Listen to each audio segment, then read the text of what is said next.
अस्सलाम वालेकुम। मेरी बहू ने वालेकुम। बेटे ने घर से निकाल दिया है।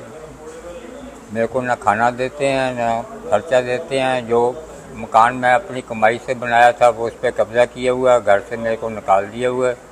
लिहाजा मेरे से इंसाफ किया जाए, मेरे को कब्ज़ा दिलाया जाए। वालेकुम सलाम बाबा, उम्मीद है आप ठीक होंगे, खैरियत से होंगे। ये कब हुआ है, वो आपको कब घर से निकाला गया है? तकरीबन 1 महीना हो गया। 1 महीना हो गया। अस्सलाम वालेकुम दोस्तों, मैं प्रसाद, आपका दोस्त, आपका वकील कान की बात में। आज हम आपको बताएंगे कि जिस तरह से बाबा ने आज बात की कि इनके बहू बेटे ने इनको घर से निकाल दिया है और ये मजदूरी करते हैं। इन्होंने अपनी सारी ज़िंदगी में जो जमा पूंजी से एक घर बनाया, उस घर से जो इनको अपने सगे बेटे ने घर से निकाल दिया है। हमारे यहाँ अमूमा हमने बहुत से ऐसे पेरेंट्स देखे जो कोई ना कोई शिकायत लेके आते हैं अपने बच्चों के ख़िलाफ़। और बहुत बार हमने देखा कि पेरेंट्स डिस्कस तो करते हैं लेकिन वो कोर्ट तक आना नहीं चाहते। वो समझते हैं कि शायद कहीं ना कहीं उनकी बदनामी होनी है, तो इसलिए वो यहाँ नहीं आते।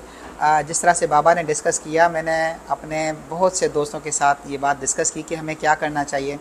तो जिस तरह से यहाँ जो डिस्प्यूट है इनका, इनको डिस्पोजेस किया गया घर से, तो अमूमा दोस्तों के जहन में, हमारे जो वकील दोस्त हैं, जो यंग लायर हैं, उनके जहन में आता है कि हमें कोई सूट फॉर पोजेशन फ़ाइल करना है, डिक्लेरेशन फ़ाइल करना चाहिए या परमानेंट इंजेक्शन करना चाहिए। तो मेरा ये था कि मैं वीडियो बनाने का मकसद ये कि हमारे यंग वकला हैं उनको स्पेशली ये बताया जाए कि अगर हम सिविल सूट की तरफ जाते हैं तो आपको पता है यहाँ काफ़ी हमारे जज हजरात साहब भी ये वीडियो देख रहे होंगे, तो यहाँ 4-4 साल हम पोजीशन के लिए जाते हैं। तो एक खुद जो घर का मालिक हो, जो ऑनर हो, उसको पोजीशन लेने के लिए यहाँ कितना सफ़र करना पड़ता है। लेकिन जिस तरह से हमारे यहाँ डोमेस्टिक वायलेंस के जो लॉ हैं, क्योंकि ये एक मैटर जो है फैमिली डिस्प्यूट है, बच्चों ने वालिद साहब को निकाला हुआ है, तो यहाँ हमारे यहाँ जो डोमेस्टिक वायलेंस एक्ट है, वहाँ लॉ ये कहता है कि कोर्ट ने विद इन 90 डेज़, मतलब 3 मंथ के अंदर जो है वो कोर्ट ने ट्रायल को कंक्लूड करना है। जहाँ वेरी क्लियरली बताया गया कि 4 दीवारी के अंदर रहते हुए, चाहे रिश्ता कोई भी हो, अगर आपको कोई वहाँ मेंटल फिज़िकल टॉर्चर करता है, किसी भी तरह का एब्यूज़ करता है या फाइनेंशियल टॉर्चर करता है, तो वहाँ आप डोमेस्टिक वायलेंस का केस फाइल कर सकते हैं।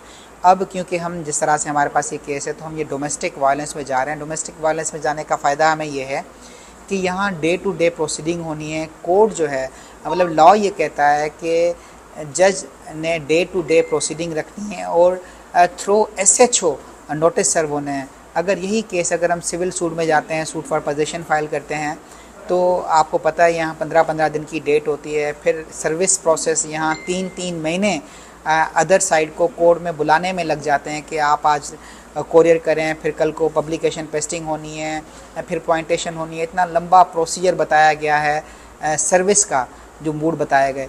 लेकिन यहाँ डोमेस्टिक वायलेंस में जाने का फ़ायदा ये है कि वेरी फर्स्ट डे जब कोर्ट ने केस एडमिट करना है, तो कोर्ट ने 2 से 3 दिन की पेशी देनी है और थ्रू SHO नोटिस सर्व कराने। हमने अमूमा देखा कि जब कभी जो सर्विस है थ्रू SHO होती है, तो अदर साइड बड़ा जो है उसकी कंप्लाइंस करती है ऑर्डर की, और क्योंकि SHO या पुलिस जो थाने की है वो खुद जाती है वहाँ और पाबंद करके आती है कि आपने कोर्ट में पेश होना है।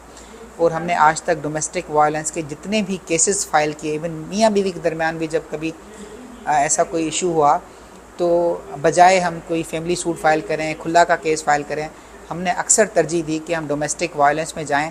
तो मेरी आप दोस्तों से, हमारे यंग वकला से भी ये गुजारिश है कि ये बड़ा एक स्पीडी रिलीफ़ है डोमेस्टिक वायलेंस में। और मैं भी बड़ा पुरुमीद हूँ कि कल जब हम बाबा का केस फ़ाइल करने जाएंगे डोमेस्टिक वायलेंस की कोर्ट में, तो हमें जो है वो फिल फॉर रिलीफ़ मिलना है। हमारे साथ रहें, खुश रहें, खुशियाँ बाँटें। और मज़ीद अगर आपका भी कोई सवाल हो तो नीचे दिए गए नंबर पर व्हाट्सएप पर आप हमसे शाम 6 से 8 बजे रब्ता कर सकते हैं।